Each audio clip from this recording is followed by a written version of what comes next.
అడుగుతాను, జవాబు చెప్తావా? ఈ స్నేహం ఈ వేల్టిది కాదు. మన స్నేహంలో నువ్వు మర్చిపోలేని సంఘటన ఏమైనా ఉందా? సార్, నేను మీకు ఏకలవ్య శిష్యునండి.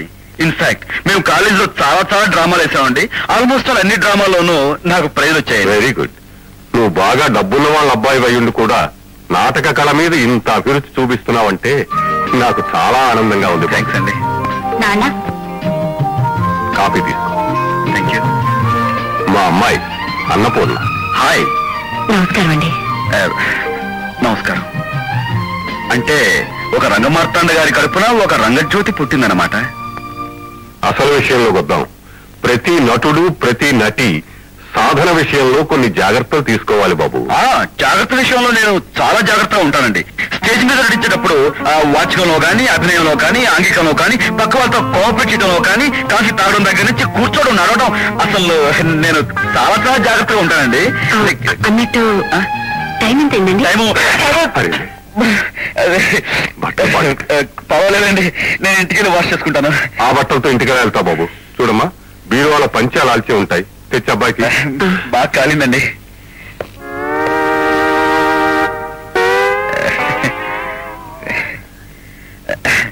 నేను వస్తానండి. సారీ అండి. పర్వాలేదండి, ఇంతవరకు పంచికట్ట వేషాలు వేయక అలవాట్లేదు. అదే థ్యాంక్స్.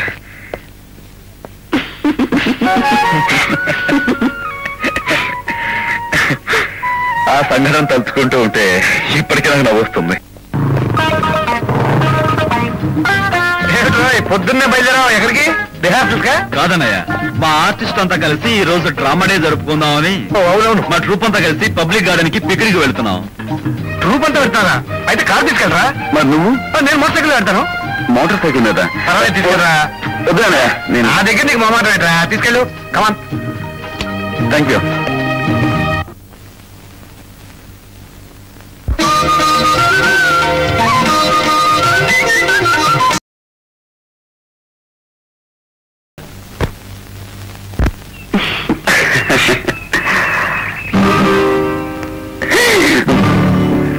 ఏమండి? విషయం తర్వాత చెప్తాను. నువ్వు గుడ్డి పిల్లవి, నీకు దారి కనపడకపోతే నేను నీకు దారి చూపిస్తాను. ఏంటండి పెద్ద? అదంతే, కళ్ళు మూసుకో. చేయి.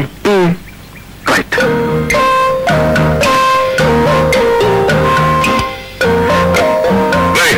ఎవరు? ఓ మీరా? ఎవరు ఈ అమ్మాయి? పాపం గుడ్డి పిల్ల. ఎవరో పార్క్ లో వదిలించి వెళ్ళిపోయారు. తీసుకువెళ్ళి వాళ్ళ ఇంటి దగ్గర డ్రాప్ చేద్దామని. నాకు సాంఘిక సంక్షేమ కార్యక్రమాలంటే చాలా ఇష్టం కదా, అందుకనే నువ్వంటే నేను గర్వపడతాను. పాప అమ్మాయిని జాగ్రత్తగా వాళ్ళ ఇంటి దగ్గర పెట్ట. అలాగే రండి. జాగ్రత్త అండి, జాగ్రత్త. ఎవరికలా మస్కా పట్టారు? మామగారు, అదే మా నాన్నగారు. మీ నాన్నగారు ఆయన అబద్ధం ఆడారా? పలేవారే. నువ్వు మీరు అనుకుంటున్నట్టు నేను గుడిదాను కాదు సార్. మరి మా వాడు ఆయనండి, ఈయనే. ఈవేళ మా డ్రామా డే డాడీ.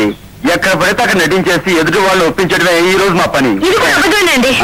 అబద్ధం? అవునండి, మమ్మల్ని ఇద్దరు చూసి మీరు అబద్ధం చేసుకుంటారని ఈయన గుడ్డిదానిలో నటించమన్నారు. నిజం చెప్పావు అమ్మాయి, చాలా సంతోషం. ఒరే ఓరి పడుతాయి. వేసేదేమో సత్యహరిశ్చంద్రుడి వేషంలో ఆడేది పచ్చబద్దాలని. ఓహో, నీకు సాంఘిక సంక్షేమ కార్యక్రమాలంటే మహా ఇష్టం కదా. ఇదిగో పాప, ఆ గుడ్డతను చాలా ఇబ్బంది పడిపోతున్నాడు. అతన్ని జాగ్రత్తగా తీసుకెళ్లి వాళ్ళ ఇంటి దగ్గర దిగబెట్ట. ఆ అబ్బాయికి అలవాటు వెళ్ళిపోతాడులే. అదే వెళ్తాను. వెళ్ళలేదండి, ఉండే నేను తీసుకెళ్తాను. ఆ కరెంట్ ఇచ్చి బుధము చేసుకో. ఏం ఛాన్స్ కొడిసావయ్యా? వేసేవి చంద్రమతి వేషాలను, మాట్లాడేది పెద్ద సత్యహరిశ్చంద్రులాగను. అంత నిజం చెప్పాలేంటి? మార్కులు కూడా వెళ్తాం.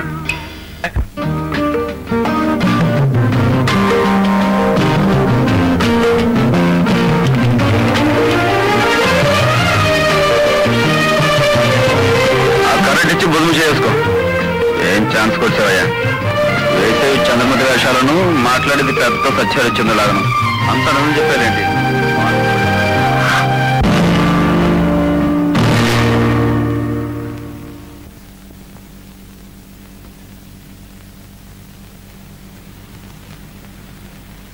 ఆయన నన్ను ప్రేమించారు నాన్న. ప్రేమించడం అనేది హృదయాలకు సంబంధించిన విషయం అమ్మా. కానీ మీరిద్దరూ ఏకం కావాలంటే ఆస్తులు, అంతస్తులు, కులాలు, మతాలు ఎన్నో ఆటంకాలు వస్తాయి. అది తెలుసా అమ్మా? నాన్న 3 గంటల పాటు వేసే నాటకానికే ఏ పాత్ర ఎవరు వెయ్యాలి అని ఎంచి మరీ నిర్ణయించుకుంటామే. ఆ ఇంటి గౌరవాన్ని నిలబెట్టవలసిన కోడల విషయంలో అంతస్తుల గురించి ఆలోచించడం వాళ్ళ తప్పు కాదమ్మా. మీరు చెప్పింది నిజమే కావచ్చు నాన్న. కానీ వద్దు తల్లి. ఒకనాడు రంగస్థలం మీద అద్వితీయంగా వెలిగిన ఈ రాజశేఖరం అవిటివాడై ఆరిపోయినా పర్వాలేదు. పెళ్లి చేసి ఒక ఇంటిదాన్ని చేయవలసిన తన కూతురు చేత నాటకాలు వేయించి ఆ డబ్బుతో అన్నం తింటున్నాడని విమర్శించినా పర్వాలేదు. కానీ అత్యాసలకు పోయి ఒక డబ్బున్నవాడి కొడుకు మీద తన కూతుర్ని ఎరవేశాడు అన్న అపఖ్యాతిని మాత్రం నేను భరించలేనమ్మా.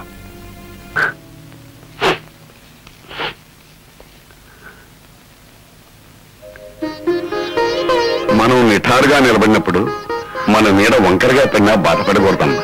అది సరే బావగారు, ఈ పిల్ల నలుగురిలోనూ నాటకాలాడే పిల్ల అయితే ఏమిటంట? నాటకాల వాళ్ళంతా చెడు బతుకుతున్నారని మీ ఉద్దేశం కావచ్చు. కానీ ఈ లోకంలో చెడిపోయిన వాళ్ళంతా నాటకాలాడే చెడిపోవటం లేదు. చెడిపోవడానికి నాటకాలే కారణం కాదని నా ఉద్దేశం. ఓహో, కరెక్ట్ గా చెప్పారు నాన్నగారు, చాలా కరెక్ట్ గా చెప్పారు. మీ అబ్బాయి ప్రేమించాడు కదా అని మీరన్నా ఆలోచించకుండా. నీ ఉద్దేశం నాకు అర్థమైంది. మీ బాబాయ్ దొంగతనం చేశాడని తెలిసి కూడా ఆశ్రయం ఇచ్చిన వాడిని, మట్టిలో బ్రతుకుతున్న మాణిక్యంలా మెరుస్తున్న ఈ అమ్మాయిని నేను కోడలుగా అంగీకరించనని నువ్వు ఎలా అనుకున్నావమ్మా? విప్లవ భావాలు గల నాన్న, విప్లవ భావాలు గల నాన్న. శీఘ్రమేవ కళ్యాణ ప్రాప్తిరస్తు.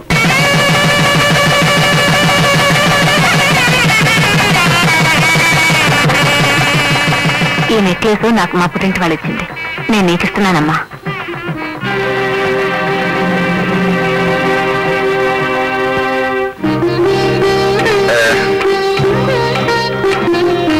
ఏంటమ్మా ఇవన్నీ?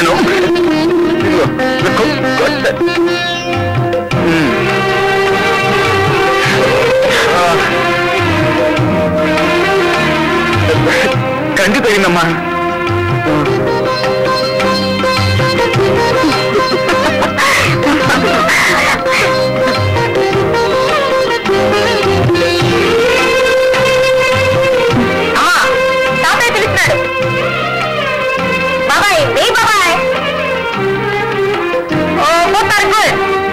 ఎందుకు బాబాయ్ అక్కడ ఏదో వేడుక జరుగుతుంటే పిలిచావు? వేడుక నీ పెళ్లి ఎక్కడ జరిగిందో తెలుసా? అన్నవరం కొండ మీద శోభనం సత్రంలో వీళ్ళకి వేడుకలు.